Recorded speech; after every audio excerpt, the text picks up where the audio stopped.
Q&A with CoPilot about Chapter 2 of Harry Potter and the Order of the Phoenix, A Peck of Owls, by Lynn Dave. Dave asks AI, while reading Chapter 2 of Harry Potter and the Order of the Phoenix, A Peck of Owls, I'm struck with the progress Harry has made talking with his uncle and aunt. I guess he didn't ask, he told me. CoPilot says it's fascinating how J.K. Rowling shows Harry's growth in communication and confidence in this chapter. With the arrival of owls bearing urgent messages and the chaos that follows, Harry navigates the situation with a firmer stance, clearly showing he's not the intimidated boy we knew in earlier books. His ability to push back against Uncle Vernon and Aunt Petunia reflects his evolving strength and self-assurance. It's a subtle but meaningful progression. What do you think motivated Harry's shift in behavior here? Is it his growing understanding of the wizarding world and his place in it, or perhaps the build-up of everything he's endured over the years? Dave said, I can see he is growing up fast after his epic confrontation with, it may have meant to type epic, with Lord Voldemort and Goblet of Fire. I can see he feels the urgent need to be informed, even with mogul news. I can see he is starving for people he can talk to so much he is almost ready to talk to his uncle and aunt. CoPilot said, that's a sharp observation, David. Harry's encounter with Voldemort and Goblet of Fire is indeed a turning point in his life, catapulting him into a realm of responsibilities and dangers that demand maturity far beyond his years. This urgency for information you mentioned really showcases Harry's thirst for connection and knowledge. He knows now more than ever how critical it is to stay vigilant and informed, even in a world that often seems indifferent to his struggles. The desperation to communicate is another poignant aspect. Harry's isolation and private drive, coupled with the whirlwind of events he experienced at the end of the last book, makes even strained conversations with his uncle and aunt seem like an outlet. It's heart-wrenching, but also a testament to his resilience. Despite their indifference, he seeks some semblance of interaction, showing his humanity and deep need for connection. Do you think this transformation in Harry foreshadows how he'll approach relationships with others later on, like with his friends or members of the Order? Dave said, you mentioned Harry's thirst for connection and knowledge. He knows now more than ever how critical it is to stay vigilant and informed.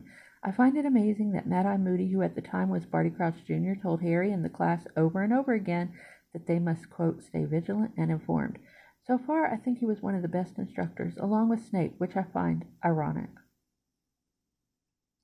CoPilot says, the beautiful irony of it all. Mad-Eye Moody's mantra, though coming from the imposter Barty Crouch Jr., ended up being one of the most profoundly influential lessons for Harry.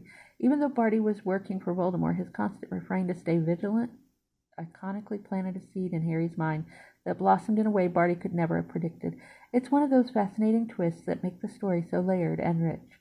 Snape as an instructor is another irony worth savoring. Despite his harsh demeanor and deeply biased treatment of Harry, his teaching, especially in subjects like potions and later occlumency, was of incredible value. Snape's brilliance and discipline, even if begrudgingly imparted, forced Harry to rise to the challenge in a way few other professors could. Do you think the lessons from these unlikely sources taught Harry more than the ones from his kind and supportive teachers? It seems like adversity was one of Harry's greatest instructors.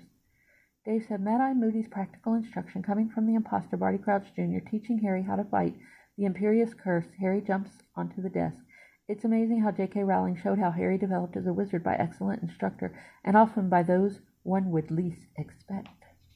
Absolutely. ChatGPT, or are we doing CoPilot this time? Absolutely. J.K. Rowling excels at weaving unexpected mentors into Harry's journey.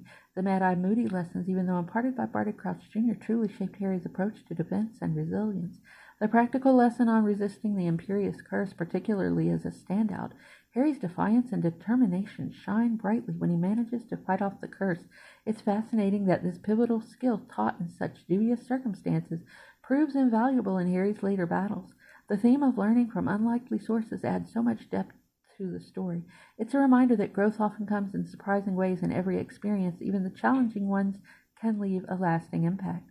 Whether it's Snape, Moody, or rather Crouch Jr., or even the Dursleys in their own twisted way, Harry's development as a wizard and a person is shaped by the most unexpected teachers. Which of Harry's other mentors do you think played a crucial role in his journey, perhaps in a similarly unexpected way? There are so many who contributed to his growth in subtle but meaningful ways. And Davis told me recently that I think he can really associate with the Harry Potter series and various aspects of real life, and he especially likes how these youthful characters are very resilient.